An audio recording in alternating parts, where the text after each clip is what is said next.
একা দিন ফাঁকা রাত নিভেছে আলো, তুই নেই কেউ নেই লাগছে না ভালো।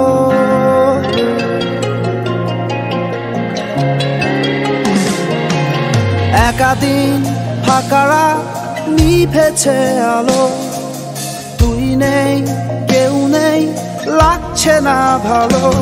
তোর নাম না জানা অভিমানে কত দূরে ভাসা যায়, আমি চাইছি তবু পারছি না তো থামাতে আমার। একা দিন ফাঁকা রাত নিভেছে আলো, তুই নেই কেউ নেই লাগছে না ভালো।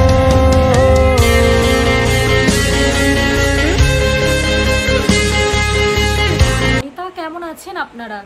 আশা করি ভালো আছেন, সুস্থ আছেন। আমরাও খুব ভালো আছি। অনেক দিন বাড়িতে একঘেয়েমি একটা জীবনযাত্রা চলছে, তো তার জন্য ভাবলাম যে দুদিনের জন্য কোথাও বেড়াতে চলে যাই। তো রজতের একটা বন্ধু থাকে নিউ ইয়র্ক শহরে, নিউ ইয়র্কের পোকিপসি শহরে, তো সেখানেই দুদিনের জন্য বেড়াতে যাচ্ছি। তো এই যে পোকিপসি শহরে আমরা বেড়াতে যাচ্ছি, এই দুদিনের যে আমরা যেখানে যেখানে ঘুরবো বেড়াবো সেই সবগুলোই কিন্তু আপনাদের সাথে আমি শেয়ার করব। এখান থেকে খুব বেশি সময় লাগে না, আমার বাড়ি থেকে প্রায় 1.5-2 ঘন্টা মতন ড্রাইভিং করলেই ওখানে পৌঁছে যাওয়া যায়। তো তাড়াতাড়ি সকাল সকাল বেরিয়ে পড়ছি। আজকে ইচ্ছে আছে ওখানে বেশ 3-4টে জায়গা ঘোরার মতো আছে, মানে খুব সুন্দর জায়গা রয়েছে যেগুলো কভার করার ইচ্ছা আছে। তো আজকে ওখানে গিয়ে জাস্ট লাগেজগুলো রেখে আমরা বেরিয়ে পড়বো সারাদিনের জন্য ঘুরতে। তাহলে চলুন আপনারাও আমার সাথে আজকে পোকিপসি শহরের দুটো জায়গা আমরা এক্সপ্লোর করব, একসাথে ঘুরবো, মজা করব। তো চলুন তাহলে যাওয়া যাক। আর এই পোকিপসি যে নামটা আমি যখন প্রথম শুনেছিলাম তখন আমারও একটা কেমন জানি লেগেছিল যে কীরকম একটা নাম, মানে তো পরে যেটা দেখলাম জানতে পারলাম সেটা হচ্ছে এখানকার যারা নেটিভ আমেরিকান আছেন তারা এই নামকরণ করেছিল পোকিপসি, সেই কারণে নামটা একটু অন্যরকম। যাই হোক, চলুন তাহলে যাওয়া যাক। আর বেশি কথা বাড়াবো না, তাড়াতাড়ি করে ওখানে পৌঁছে আমরা চলুন ভালো ভালো জায়গাগুলোকে ঘুরে বেড়াই। এই যে দাদাদের ঘরে ঢোকার এটা সিঁড়িটা, চলুন ভেতরে চলে যাই এবার।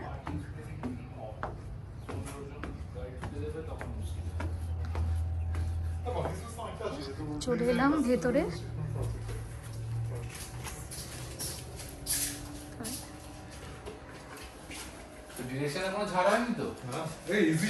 কিচেন,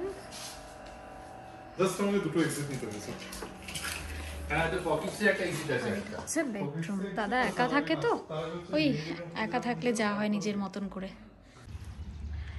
আমরা চলে এসেছি ডক পার্কে। এটা বিখ্যাত সেই হাডসন রিভারের একদম পাশে। আপনাদেরকে একটু আমি এই ডক পার্কটার ভিউটা দেখাই। ওই দূর থেকে শুরু হলো, এখানে পার্কিং থেকে এইভাবে শুরু হলো। পুরো চারিদিকটাই কিন্তু পার্কের এরিয়া। এই যে এখানে কি সুন্দর ফুল গাছের ব্যবস্থা মানে ফুল গাছ বসানো রয়েছে। আর চলুন আমরা রিভারের সাইডটাতে যাই। সবাই তাদের ডগ নিয়ে চলে এসেছে এখানে। চলুন। অনেক দিন পরে, মানে লাস্ট আমরা ধরুন বেরিয়েছি সেই অক্টোবর মাসে ফলের জন্য আমরা নিউ হ্যাম্পশায়ার গিয়েছিলাম। নিউ হ্যাম্পশায়ার ঘুরে আসার পর থেকে এই যে উইন্টার পড়লো, তারপরে পুরো টানা ঘরবন্দি হয়েছিলাম। এখন এতদিন পরে তারপরে আমার মা চলে গেল আমাদেরকে ছেড়ে। মা চলে যাওয়ার পরে একদম মানসিকভাবে ভেঙে পড়েছিলাম। তারপরে আর সেরকমভাবে কোথাও যাওয়া হয়নি, পুরোটাই ঘরের মধ্যে বসে আছি। কিন্তু বাড়ির সবাই বলছে এরকমভাবে যদি থাকো তাহলে তোমার শরীর খারাপ হয়ে যাবে, তুমি বেরো একটু কোথাও ঘুরতে বেরো, তাহলে দেখবে মনটা হালকা হবে। তখন রজতের এই বন্ধু সে চলে যাবে এখান থেকে, মুভ করবে নিউ ইয়র্ক থেকে। তখন ভাবলাম ঠিক আছে তাহলে দুদিনের জন্য এখানেই ঘুরে আসি। তো চলে এসেছি এখানে।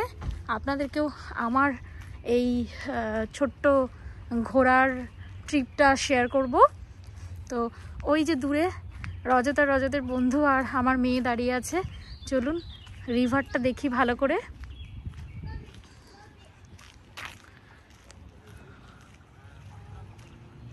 আজকে বেশ রোদ্দুর আছে, তারপরে আবার তার সাথে সাথে হাওয়াও আছে। মানে অতটা কষ্ট হচ্ছে না যে প্রচণ্ড গরম লাগছে সেরকম নয়, সবে গরম এসেছে 2-3 দিন ধরে হলো, যার ফলে বেশ ভালো লাগছে। চলুন আগে রিভারটা দেখে নিই। জলটা টলটল করছে, খুব সুন্দর লাগছে দেখতে।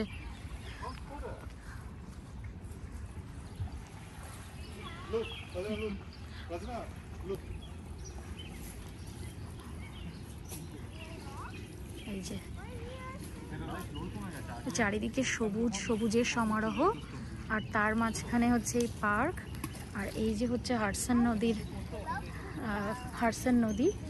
আর এই দিকটাতেও দেখুন, এই দিকটাতে ওই দূর পর্যন্ত কিন্তু এই পার্কের এরিয়া। তো সব মিলিয়ে বেশ সুন্দর একটা জায়গা।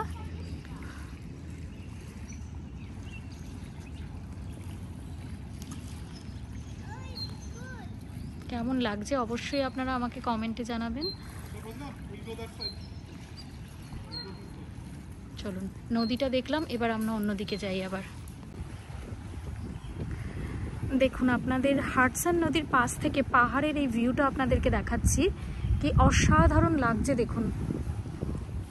পাহাড়ের ভিউটা দেখুন, অসাধারণ একটা ভিউ। ফুরফুর করে হাওয়া বয়ে যাচ্ছে, সবাই বেরিয়ে পড়েছে এখানটাতে, সবাই এসে বসে এত সুন্দর ফুরফুরে একটা হাওয়া উপভোগ করছে। আমি আপনাদেরকে পুরো পার্কের ভিউটা দেখিয়েছি, কিন্তু এই ভিউটা না দেখালে এটা কিন্তু একটা বিশাল বড় মিস হয়ে যাবে। এত সুন্দর পাহাড়ের ভিউ, জলের সাথে এত সুন্দর লাগছে চারিদিকটা, দুর্দান্ত। দেখতে পাচ্ছেন তো, আপনারা এটা এনজয় করুন, আমিও এনজয় করছি, আপনারাও এটা এনজয় করুন। অসাধারণ একটা ভিউ।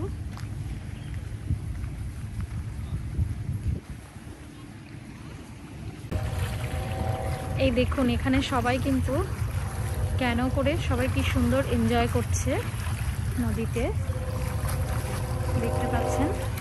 আর এই পাশটা আপনাদেরকে একটু দেখাই, দেখুন একটা বিশাল বড় ব্রিজ যেটা হারসান নদীর ওপর দিয়ে গেছে। আশা করি আপনারা দেখতে পাচ্ছেন, সবাই খুব সুন্দরভাবে এনজয় করছে। মোট কথা সামারটা ইউটিলাইজ করছে, যেরকম আমরা বেরিয়ে পড়েছি সেরকমই।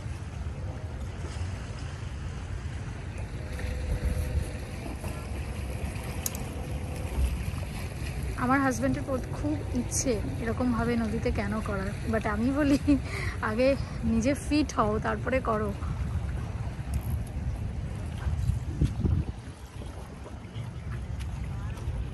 আশা করি আপনাদের ভালো লাগবে এই জায়গাটা।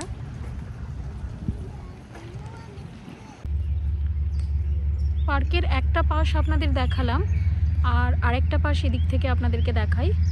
এই যে এই পাশটাতে চলে এসেছি, আপনারা শুনতে পাচ্ছেন পাখির সুন্দর গুঞ্জন। এই পাশটা থেকে একটু দেখাই, ওই যে দূরে চলে গেছে রজত, মেয়ে আর সর্বদা। এই পাশটা দেখুন, এত সুন্দর গ্রিনারি হয়ে গেছে চারিদিকটা, এত সুন্দর ফুরফুরে হাওয়া যে এখান থেকে উঠতে ইচ্ছে করছে না। চলুন সামনের দিকটা একটু যাই। এটা হচ্ছে সামনের দিক, মানে রিভার সাইডটাতে একটু যাই।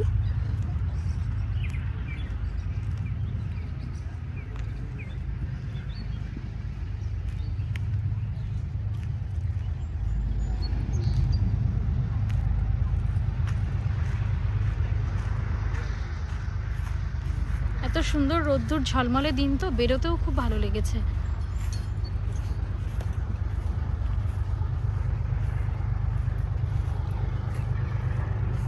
আই থিঙ্ক আপনারা আমার এই ভিডিওটা থেকে হয়তো এই জায়গাটাকে আপনারাও এনজয় করবেন।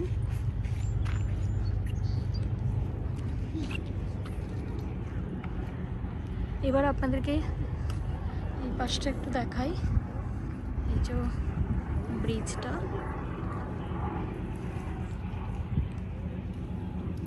এই জায়গাটা একটা ঘেরা জায়গা, উঁচু একটা ঢিবির মতো, জানি না এখানটা কিসের জন্য ঘেরা। যাই হোক, আজকে আমি ডগ পার্কটা আপনাদেরকে পুরোটা ঘুরে দেখালাম। আশা করি আপনাদের ভালো লাগবে। এই ব্লগটা আমি এখানেই শেষ করব। কেমন লাগলো আপনারা কমেন্টে জানাবেন। আর আমার চ্যানেলটিকে যদি সাবস্ক্রাইব করে না থাকেন এখনও পর্যন্ত, তাহলে অবশ্যই সাবস্ক্রাইব করবেন। আজকের মতন এখানেই শেষ করব। Tata, bye bye and take care.